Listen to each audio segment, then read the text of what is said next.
Let's see how fast I can wrap this shit up.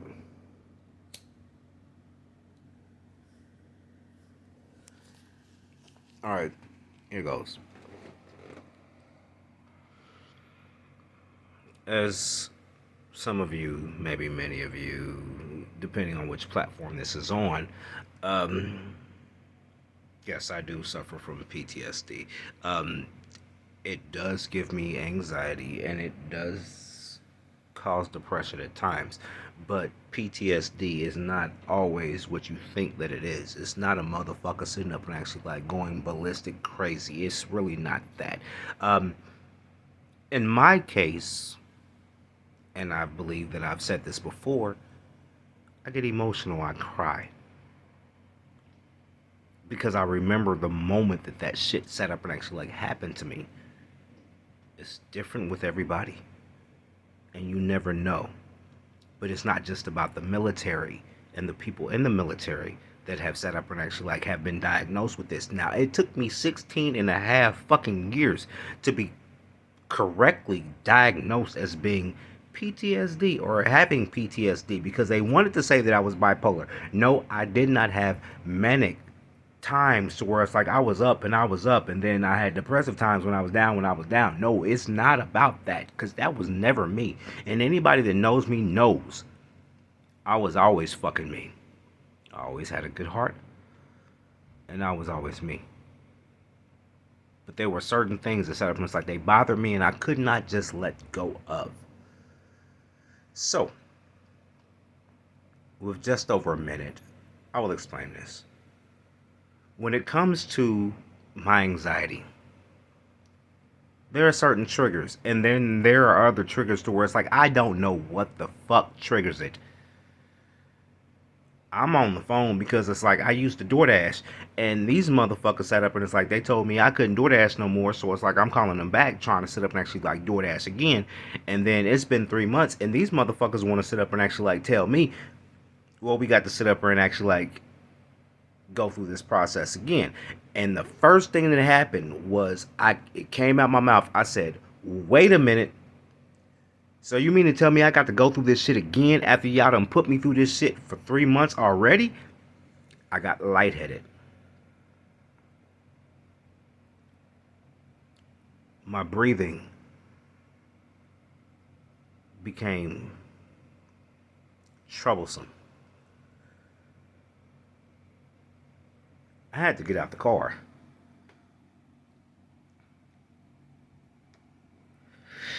So I get out the car.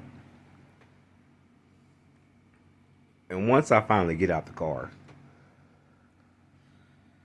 before I got out the car, let me backtrack. Before I got out the car, what I said to myself was, Sherman, you got to calm the fuck down. So I calmed the fuck down. I tried my best to calm the fuck down while I'm still on the phone with these bastards that sat up and actually told me that their name was Anton and also told me that their name was Constantine. But they couldn't pronounce the month of February and kept calling it fairy.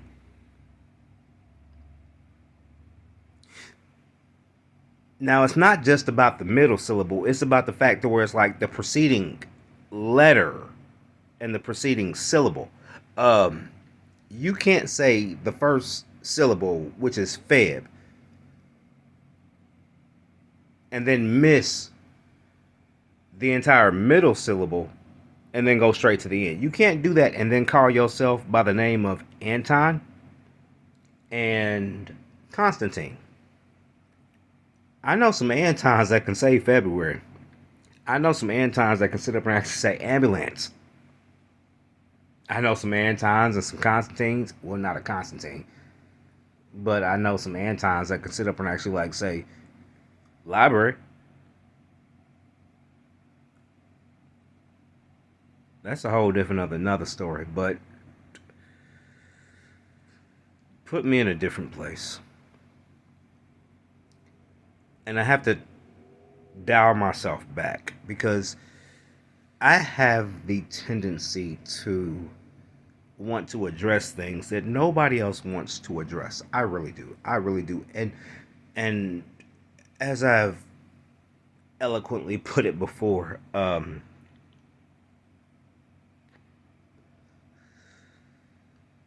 This shit is fun to me. So my anxiety set up and it's like it kicked in. I realized that it kicked in, and this was just earlier today. But now here I am now in this situation, and nobody. Well, uh, let's count them off. One, two, three, four,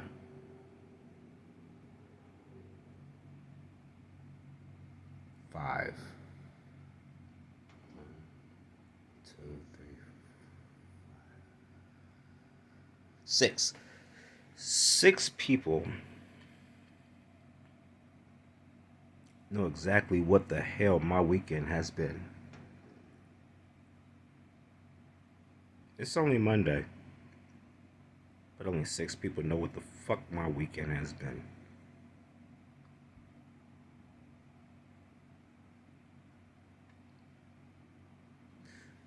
My anxiety, my depression, and my PTSD have been fucking with me. So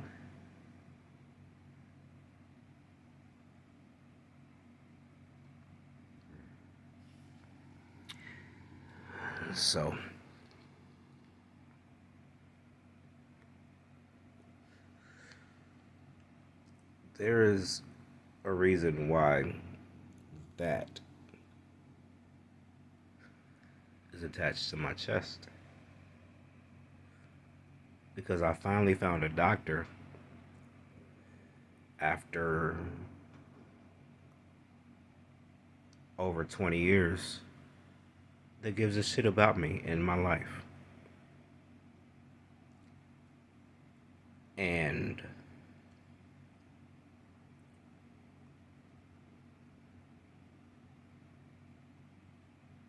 she wants to know how we can sit up and actually like solve what the fuck I've been trying to do by my goddamn self since 2001. No help, no assistance.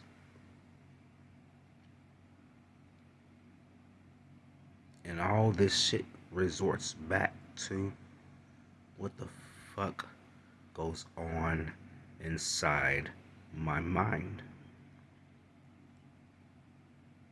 That's the reason why I'm always there for everybody else.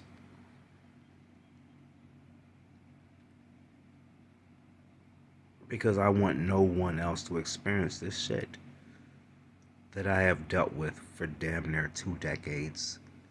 Actually, over 2 decades. I've had my own coping mechanisms.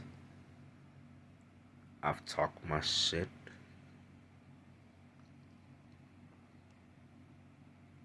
And I've tried to be complacent.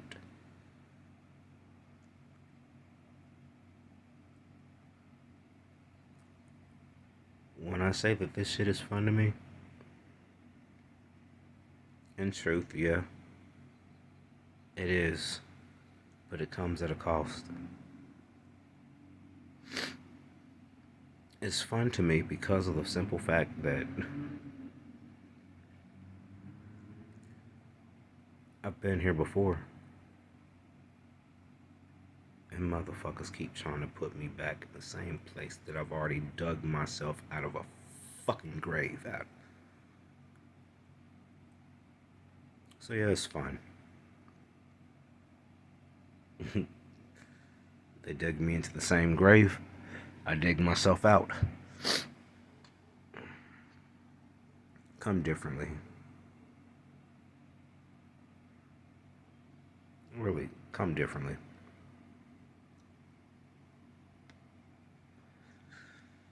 Because the truth of the matter is that when I sat up there, and it's like I stopped drinking, which was a coping mechanism that actually carried me through for nearly 2 decades. When I stopped drinking, I just started smoking cigarettes more. And I won't say that I became more cynical, but I embraced exactly who and what the fuck I really am. I'm a lovable asshole. I'm a friend to many, and I'm an enemy to even more. Reason being,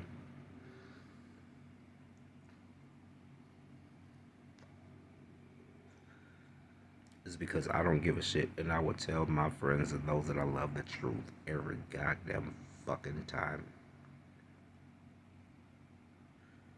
And I have no qualms with doing so.